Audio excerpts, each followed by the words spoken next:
Selamat pagi sahabat cerdas, bagaimana kabarnya? Hari ini kita akan belajar mengenai persamaan kuadrat bagian 1, yaitu tentang konsep persamaan kuadrat. Bersama saya, Kak Anggi. Persamaan kuadrat disingkat di sini yaitu PK, merupakan materi yang aplikatif.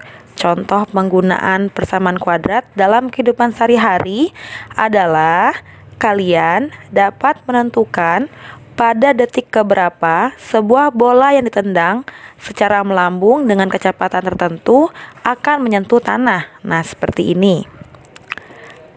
Bentuk umum persamaan kuadrat yaitu AX kuadrat ditambah BX ditambah C sama dengan 0.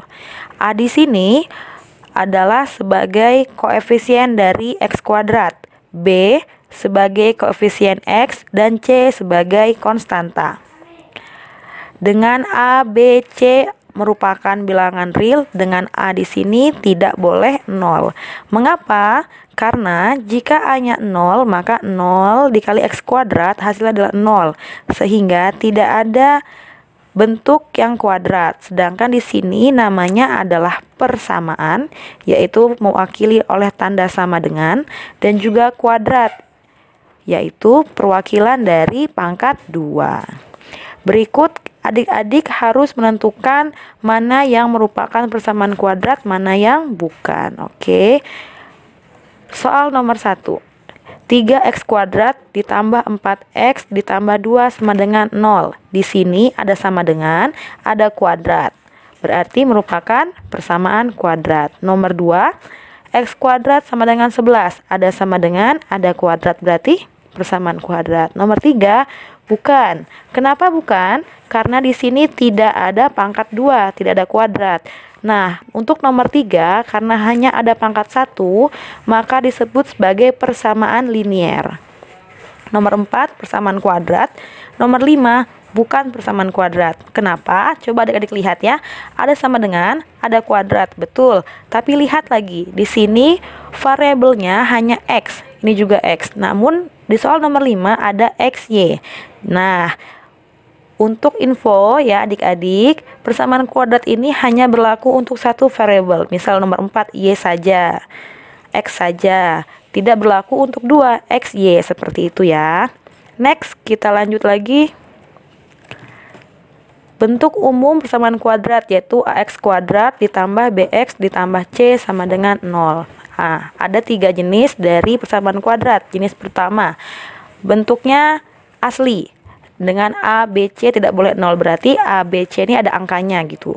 Contoh, 3x kuadrat ditambah 4x min 2. Adik-adik akan menentukan berapa A, berapa B, dan berapa C. A itu adalah koefisien dari x kuadrat. Kita lihat, berarti 3. Kalau B, koefisien dari x di samping x ini ya, berarti 4. Yang C-nya negatif 2.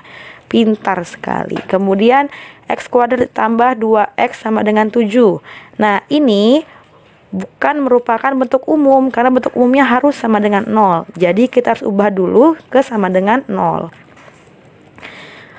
A-nya adalah 1x kuadrat ya di sini. B-nya 2. Nah, C-nya ini ubah ke 0 dulu. Jadi 7 positif pindah ruas ke kiri jadi negatif 7. Sama dengan 0. Jenis yang kedua yaitu persamaan kuadrat murni dengan B-nya yang 0. Kali ini B-nya 0. Perhatikan x kuadrat min 9 sama dengan 0. A-nya berapa, B-nya berapa, C-nya berapa. A di sini berarti 1, B-nya 0. Kenapa? Coba kita lihat di sini ya. 0x. Jadi kan 0 sehingga tidak ditulis. Nah, tidak kelihatan. Artinya B-nya 0, C-nya min 9. Jenis terakhir yaitu persamaan kuadrat tidak lengkap dengan C-nya 0. 2x kuadrat sama dengan 4x. A-nya berapa, B-nya berapa. A-nya 2, B-nya pindah ruas dulu ya adik-adik. Ingat, kita harus mengubahnya ke bentuk umum. Sebelah kanan harus 0. Jadi B-nya min 4, C-nya yang 0. Sampai sini paham? Next, kita lanjut tentang ada istilah yang namanya akar penyelesaian persamaan kuadrat. Apa itu? Ini adalah bentuk umumnya, AX kuadrat tambah BX tambah C. sama dengan 0. Nah, akar penyelesaian persamaan kuadrat adalah nilai X yang memenuhi persamaan kuadrat. Jadi X ini variabel. Berapakah nilai X itu supaya ujungnya itu sama dengan 0, seperti itu. Kita coba ya. Tentukan akar penyelesaian dari persamaan kuadrat X kuadrat min 9 sama dengan 0. X kuadrat min 9. Ini Kak Anggi akan coba-coba berapa ya X-nya supaya ujungnya 0. Menurut saya itu adalah X sama dengan 3 atau X sama dengan min 3 yang merupakan akar penyelesaian dari persamaan kuadrat. Kenapa? Karena untuk X sama dengan 3 berarti dia X-nya ganti 3. Nah, di sini berarti 3 kuadrat dikurang 9. 9 kurang 9 hasilnya 0. Untuk yang X sama dengan min 3 pangkat 2 dikurang 9 juga. Hasilnya juga 0. Karena hasilnya 0 berarti X sama dengan 3 atau X sama dengan min 3 merupakan akar penyelesaian dari persamaan kuadrat. Nah, metode yang kita gunakan adalah metode coba-coba. Ingat kembali ya adik-adik, akar penyelesaian persamaan kuadrat adalah nilai X yang memenuhi persamaan kuadrat. Jadi X-nya itu berapa, seperti itu. Untuk soal pilihan ganda, kita bisa melakukan metode coba-coba ini. Contoh ya. Tentukan akar penyelesaian dari X kuadrat min X min 2 sama dengan 0 dengan pilihan A, B, C, D. Kira-kira yang mana ya? Untuk yang pilihan A, X sama dengan 2. Kita coba X sama dengan 3. Kita coba dulu X sama dengan 3. Substitusikan X ini ke dalam X kuadrat dikurang X dikurang 2 sama dengan 0. Berarti X-nya diganti 3. 3 kuadrat dikurang 3 dikurang 2. Sesuai dengan soal ya. Jadi hasilnya di sini 4. Nah, 4 ini kan tidak sama dengan 0.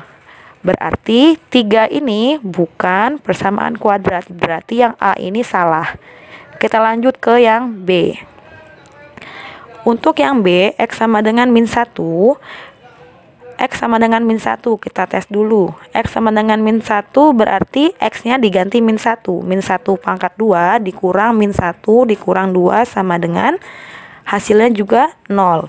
Berarti min 1 ini merupakan akar penyelesaian dari persamaan kuadrat. Kalau yang 2, kita tes 2 kuadrat dikurang 2 dikurang 2. Berarti 0 juga. Berarti 2 ini merupakan akar penyelesaian kuadrat. Sehingga jawabannya adalah yang B. Nah, kelemahan dari metode coba-coba adalah adik-adik harus mencoba sampai ketemu jawabannya. Jadi misalkan A ini tidak, B tidak, C tidak. Berarti otomatis adik-adik harus mencoba sampai D. Lalu bagaimana ya jika soalnya esai sehingga tidak ada pilihan A, B, C, D ini? Nah, inilah kita perlu menggunakan namanya metode penyelesaian persamaan kuadrat. Ada 3. Yang pertama faktorisasi, yang kedua melengkapi kuadrat sempurna, dan yang ketiga rumus ABC. Seperti apa ya cara kerja metode penyelesaian persamaan kuadrat itu? Dan metode apa yang paling efektif dan cepat? Nah, untuk lebih lanjut, adik-adik harus menonton video selanjutnya yaitu persamaan kuadrat bagian 2. Untuk itu jangan lupa ya adik-adik untuk subscribe, like, dan komennya supaya kakak semangat untuk menyelesaikan materi persamaan kuadrat ini. Selamat pagi, salam sahabat cerdas.